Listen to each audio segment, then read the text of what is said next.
Book nirvana में आपका स्वागत है।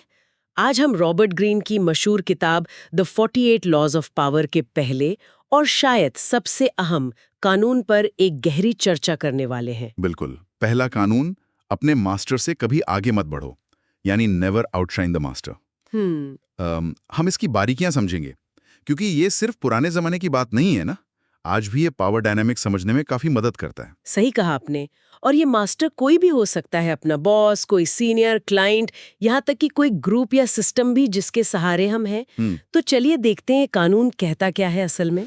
हाँ, तो मूल विचार ये है कि जो आपसे ऊपर हैं उन्हें हमेशा सहज रूप से श्रेष्ठ महसूस कराना चाहिए। मतलब अपनी काबिलियत दिखाने में इतने आगे मत बढ़ जाओ कि उनमें डर या इनसिक्योरिटी पैदा हो जाए। अच्छा, मतलब उन्हें उनसे ज्यादा प्रतिभाशाली दिखाओ जितने वो हैं, और आप पावर की सीढ़ियां चढ़ते जाओगे। सुनने में थोड़ा अजीब लगता है, पर ठीक है। हाँ, अजीब लग सकता है, पर पावर की दुनिया में ये काम करता है, ऐसा ग्रीन का मानना है। और देखिए, इसे ना मानने का अंजाम क्या हो सकता है, इसका एक क्लासिक उदाहरण है निकोलास फोके। निकोलास फोके, हाँ, फ्रांस के राजा लुई 14वें के शुरुआती दौर में वित्त मंत्री थे ना। बिल्कुल। और फोके काफी खर्चीले थे। शान और शौकत, पार्टियां, कला, ये सब पसंद था उन्हें। उन्हें लगता था राजा उन पर बहुत निर्भय है। हाँ, और जब प्रधानमंत्री का पद खाली हुआ तो उन्हें लगा कि भाई ये तो मुझे ही मिलेगा। लेकिन हुआ उल्टा। राजा लुई ने वो पद ही खत्म कर दिया। अब फोके को थोड़ी चिंता हुई कि कहीं राजा की नजरों से उतर तो नहीं रहा मैं। तो उन्होंने राजा को इम्प्रेस करने के लिए एक पार्टी रखी अपने नए महल में, वॉक्स-ले-विकॉन्ट में। हाँ, और वो कोई ऐसी वैसी पार्टी नहीं थी। मतलब ऐसी दावत जो शायद ही किसी ने देखी हो। यूरोप के बड़े बड़े लोग, मॉलियर का नाटक, 7 कोर्स का खाना, नायाब तोहफे, आतिशबाजी। फोके ने सोचा राजा खुश होंगे, मेरी अहमियत समझेंगे। लेकिन हुआ बिल्कुल उल्टा। एकदम उल्टा। राजा लुई, जो खुद को सूर्य राजा मानते थे, उन्हें लगा कि ये फोके तो मुझसे भी ज्यादा चमक रहा है। ये अपनी दौलत और पावर का दिखावा कर रहा है। बात सिर्फ पार्टी की नहीं थी। बात थी कि राजा को लगा कि उनके अपने लोग उनसे ज्यादा फोके से इंप्रेस हो रहे हैं। ओह, तो ये ईगो वाली बात हो गई। मास्टर के अहंकार को ठेस पहुंच गई। बिल्कुल। राजा के वैनिटी पर सीधी चोट। और नतीजा, अगले ही दिन फोके गिरफ्तार।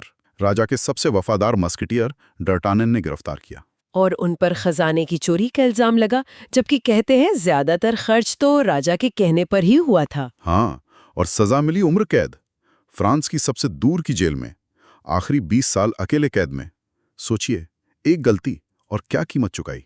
वाकई, ये दिखाता है कि मास्टर की इनसिक्योरिटी कितनी खतरनाक हो सकती है। हाँ, लेकिन इसी कानून को अगर समझदारी से इस्तेमाल करें तो क्या हो सकता है? हाँ, यहाँ बात बहुत दिलचस्प हो जाती है, जैसे गैलीलियो गैलीली। एग्जैक्टली।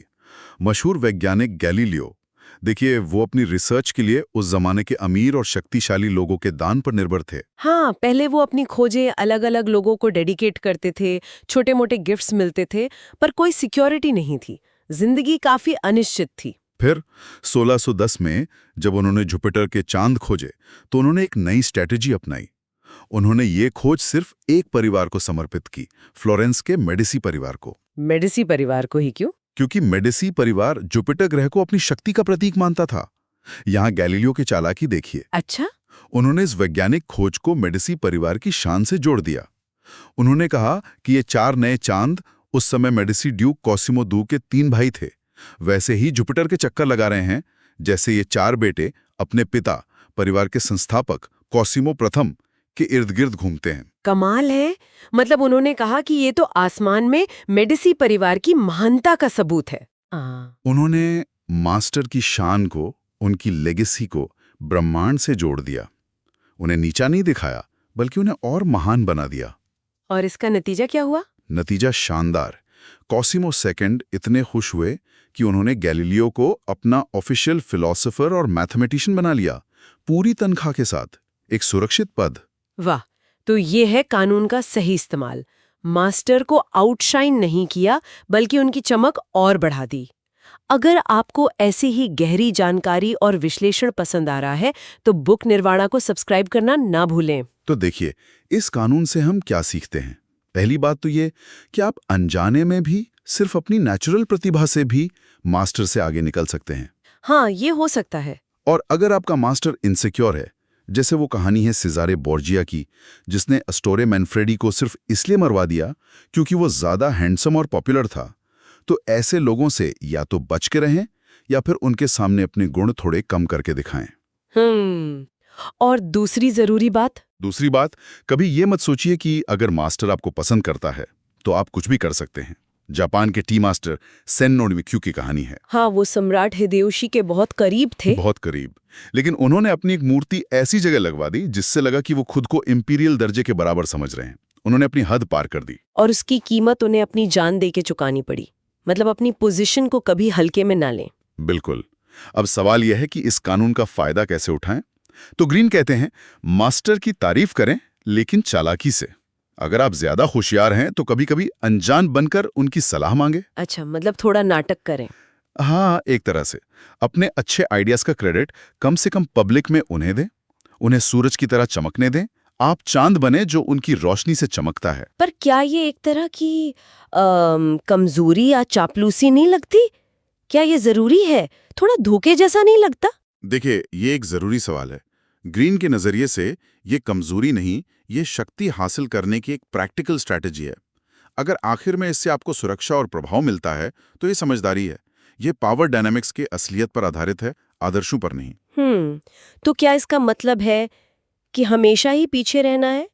कोई ऐसी सिचुएशन नहीं जहां ये नियम लागू ना हो? हाँ, एक सिचुएशन है जहां ये नियम पलट सकता है। वो है जब आपका सुपीरियर कमजोर हो रहा हो, एक गिरता हुआ सितारा हो।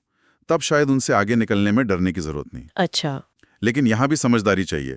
अगर वो बहुत ज्यादा कमजोर हैं, गिरने वाले हैं, तो शायद उन्हें धक्का देना ठीक ना लगे, थोड़ा क्रूर लग सकता है।